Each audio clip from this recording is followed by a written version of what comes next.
Please like and subscribe my videos and see us. मैं संजीव कुमार आपका lesson 2 के episode 54 में स्वागत करता हूं। आज हम लोग पढ़ेंगे क्वेश्चन कि दो विद्युत क्षेत्र रेखाएं एक दूसरे को प्रतिकर्षित क्यों नहीं करती है।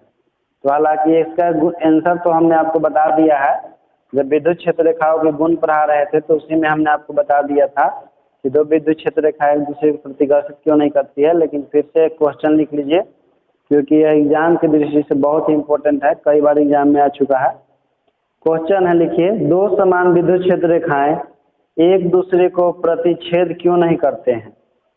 उसका आंसर लिखिए, आवेश या आवेशित चालक के सतह के एक बिंदु से केवल एक ही विद्युत क्षेत्र रेखाएं उत्पन्न होती है जो एक ही दिशा में गमन करते हुए हमेशा एक दूसरे को प्रतिकर्षित करते रहते हैं।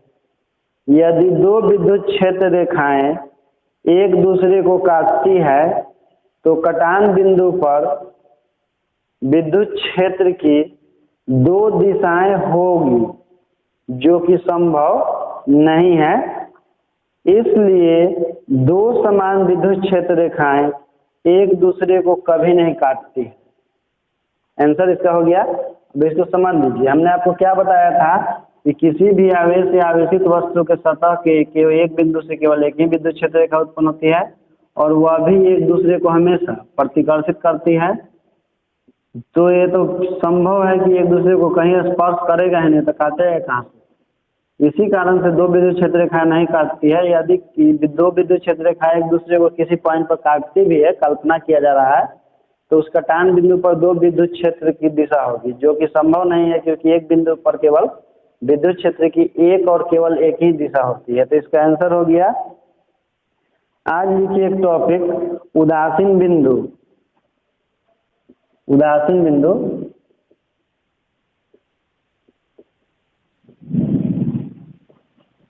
जिसको हम लोग बोलते हैं न्यूट्रल पॉइंट।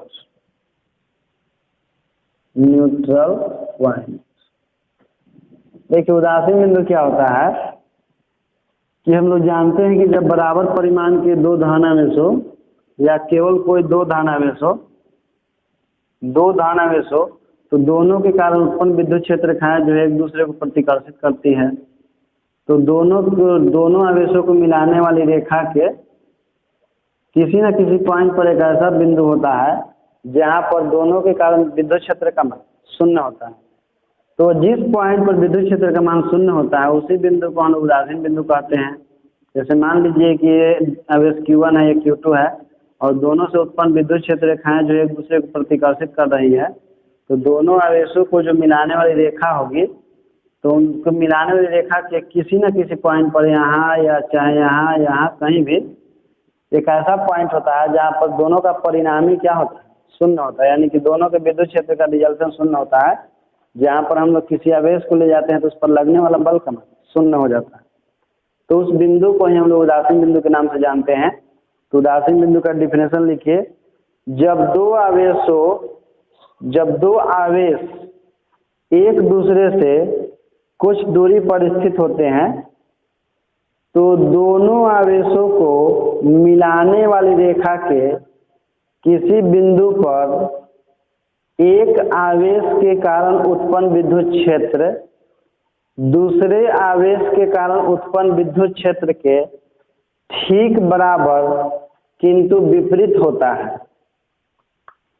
जिस बिंदु पर परिणामी विद्युत क्षेत्र शून्य होता है तो उसी बिंदु को उदासीन बिंदु कहते हैं। पैराग्राफ चेंज, उदासीन बिंदु को कैपिटल N से सूचित करते हैं। इसके बाद एक नोट लिखिएगा, यदि उदासीन बिंदु N पर कोई अन्य आवेश को रख दिया जाए तो उसमें किसी भी दिशा में चलने की प्रवृत्ति नहीं होती है। तो उसमें किसी भी दिशा में चलने की प्रवृत्ति नहीं होती है। इसका देखिए रीजन है कि एक आवेश के कारण उत्पन्न विद्युत क्षेत्र जो होता है दूसरे आवेश के कारण उत्पन्न विद्युत क्षेत्र के परिमाण में बराबर होता है लेकिन विपरीत दिशा में होता है। तो परिमाण में बराबर होता है, विपरीत दिशा में होता है, एक दूसरे को प्रतिकर्षित करते हैं, तो उस पॉइंट पर कोई विद्युत क्षेत्र रेखा नहीं होता है। तो विद्युत क्षेत्र रेखा नहीं होने के कारण वहाँ पर किसी आवेश को हम ले जाते हैं तो वो आवेश ना तो किसी से आकर्षित होता है ना ही प्रतिकर्षित होता है, यानी कि उस बिंदु पर वह स्थिर रहेगा। इसी कारण से बोला जा रहा है कि जब दो आवेश एक दूसरे से कुछ स्थिर दूरी पर स्थित होते हैं तो उदासीन बिंदु पर किसी आवेश को रख देने पर उसमें चलने की प्रवृत्ति नहीं होती है। इसके बाद टॉपिक लिखिए उदासीन बिंदु के विभिन्न स्थितियां। ए नंबर लिखिएगा इसका, स्थिति नंबर 1, जब बराबर परिमाण के दो धन आवेश या दो ऋण आवेश एक दूसरे से कुछ दूरी पर स्थित होते हैं तो दोनों आवेशों को मिलाने वाली रेखा के ठीक मध्य बिंदु पर एक अन्य आवेश को रखा जाता है तो उसमें किसी प्रकार की गति नहीं होती है और इस स्थिति में E1 बराबर E2 होता है।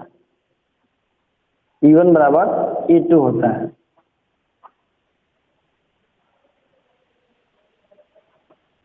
चलिए इसको डायग्राम से हम लोग समझ लेते हैं।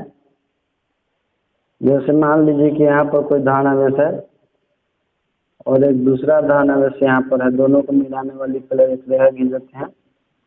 यह एक रेखा है, विद्युत क्षेत्र रेखा, इसको नहीं समझना है। और दोनों आवेश का उत्पन्न विद्युत क्षेत्र जो है इस तरह से प्रतिकर्षित होती है।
जब बराबर परिमाण के दो धन आवेश एक दूसरे से कुछ दूरी पर स्थित होते हैं तो दोनों धन आवेश को मिलाने वाली जो रेखा होती है तो उसकी मिलाने वाली रेखा के ठीक मध्य बिंदु पर उदासीन बिंदु होता है, क्योंकि उस बिंदु पर किसी परीक्षण आवेश को ले जाते हैं तो उस पर लगने वाला बल का मान शून्य होता है। इसको हमने पिछले लेसन में भी पढ़ा था, लेकिन वो सममित केंद्र करके था कि जब दो बराबर धन आवेश एक दूसरे से कुछ दूरी पर स्थित होते हैं तो दोनों को मिलाने वाली रेखा के ठीक मध्य बिंदु पर एक ऐसा बिंदु होता है जहाँ पर किसी परीक्षण आवेश को ले जाने पर उस पर लगने वाला बल का मान शून्य होता है। उस स्थिति में दूरी जो है बराबर होती थी, इस स्थिति में भी दूरी दोनों के बराबर होता है। एक और इसका डायग्राम बना लीजिए। ये तो दोनों धन आवेश थे, यदि दोनों ऋण आवेश रहे तो क्या होगा। देखिए ऋण आवेश की स्थिति में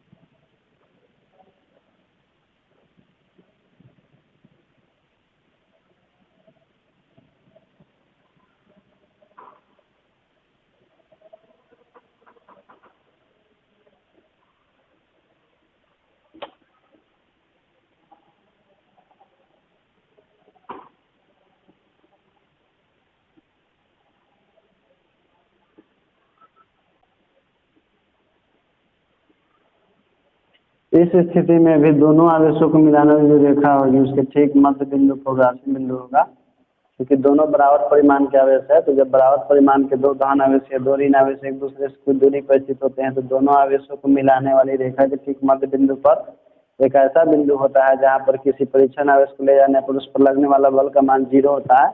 इसका कारण होता है कि दोनों आवेशों के कारण जो विद्युत क्षेत्र जो होती है उस बिंदु पर परिमाण में बराबर होती है लेकिन डायरेक्शन में एक दूसरे के अपोजिट होते हैं, एक दूसरे के अपोजिट होते हैं। इसलिए इस पॉइंट पर E1 बराबर E2 होता है। कहने का मतलब कि E1 बराबर E2 होगा, यानी कि हम लिख सकते हैं कि E1 माइनस E2 बराबर 0 भी लिख सकते हैं। आवश्यकता पड़ने पर इस पर हम लोग न्यूमेरिकल बनाएंगे इस फार्मूला पर आधारित। चलिए डायग्राम बना लीजिए। दूसरा नंबर लिखिए, स्थिति नंबर बी, यदि दोनों धनावेश परस्पर बराबर ना हो तो उदासीन बिंदु n उनके ठीक बीच में ना होकर छोटे आवेश के नजदीक होगा। और इस स्थिति में यदि आवेशों के परिमाण Q1 एवं Q2 हो तथा उदासीन बिंदु N की उनसे संगत दूरियां R1 एवं R2 हो तो चलिए इसका भी डायग्राम बना लीजिए। जैसे मान लीजिए कि यह आवेश Q1 है और यह आवेश मान लीजिए कि Q2, एक आवेश Q1 हो और दूसरा आवेश Q2 हो, और साथ ही इसमें शर्त रहे कि जो है आपका Q1 जो है बड़ा है किससे, Q2 से। Q1 बड़ा है Q2 से, तो ये उदासीन बिंदु हमको प्राप्त होता है तो छोटे आवेश के नजदीक में प्राप्त होता है। उदासीन बिंदु छोटे आवेश के नजदीक में, देखिए Q1 बड़ा है Q2, तो उदासीन बिंदु आपका इधर प्राप्त होगा कहीं पर। तो डिपेंड करता है कि आवेश का परिमाण कितना है। इसको मान लीजिए कि E1 है, इसको मान लीजिए कि E2 है। इससे इसका दूरी मान लीजिए कि इससे इसका दूरी जो है R1 है और इससे इसका दूरी मान के चलिए इसका दूरी R2 है।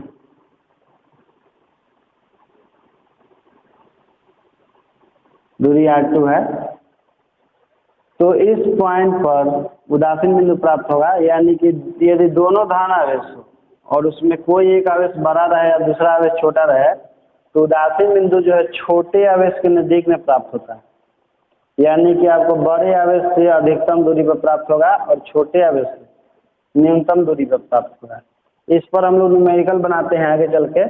देखिए इस स्थिति में क्या होता है, इस स्थिति में यदि पॉइंट N पर E1 बराबर E2 हो जाए तो जैसे देख लीजिए E1 बराबर E2, E1 का वैल्यू हो जाएगा 1/4 पाई एप्सिलॉन नॉट और Q1 बाई R1 का स्क्वायर, और इसका हो जाएगा 1/4 पाई एप्सिलॉन नॉट और Q2 बाई R2 का स्क्वायर। उसके बाद देखिए 1/4 पाई एप्सिलॉन नॉट से कैंसिल हो जाएगा तो आएगा Q1 बाई R1 का स्क्वायर बराबर Q2 बाई R2 का स्क्वायर। ये कौन सा सिचुएशन में होता है, जब दोनों आवेशों में से कोई एक बड़ा आवेश रहे और कोई एक छोटा आवेश रहे, तो ही ये सिचुएशन उत्पन्न होता है Q1 बाई R1 का स्क्वायर बराबर Q2 बाई R2 का स्क्वायर। चलिए इसके बाद हम लोग देखेंगे स्थिति नंबर सी। स्थिति नंबर सी में लिखिएगा, जब बराबर परिमाण के 3 धन आवेश या 3 ऋण आवेश समबाहु त्रिभुज के तीनों शीर्षों पर स्थित हो तो समबाहु त्रिभुज के 3 भुजाओं के ठीक मध्य बिंदु पर तथा त्रिभुज के केंद्रक पर उदासीन बिंदु प्राप्त होगा। 3 भुजाओं के मध्य पर तथा त्रिभुज के केंद्रक पर उदासीन बिंदु प्राप्त होगा।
देखिए चित्र में यदि 3 धन आवेश हो या तीनों ऋण आवेश हो और वो जब किसी समबाहु त्रिभुज के तीनों शीर्षों पर स्थित होते हैं तो त्रिभुज के तीनों भुजाओं के मध्य बिंदु के अलावा त्रिभुज के केंद्रक पर भी उदासीन बिंदु प्राप्त होता है, क्योंकि हमने पढ़ा था कि जब 2 धन आवेश एक दूसरे से कुछ दूरी पर स्थित होते हैं तो दोनों आवेशों को मिलाने वाली रेखा के ठीक मध्य बिंदु पर विद्युत क्षेत्र की तीव्रता का मान 0 होता है।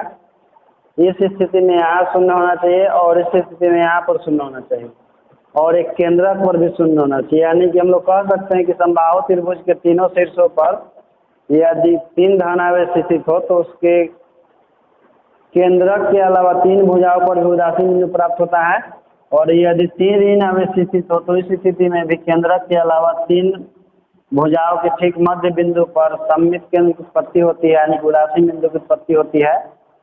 इसके और भी हैं लेकिन इसको हम लोग अगला चैप्टर में पढ़ेंगे, अगला वीडियो में पढ़ेंगे। तो इस वीडियो में इतना ही।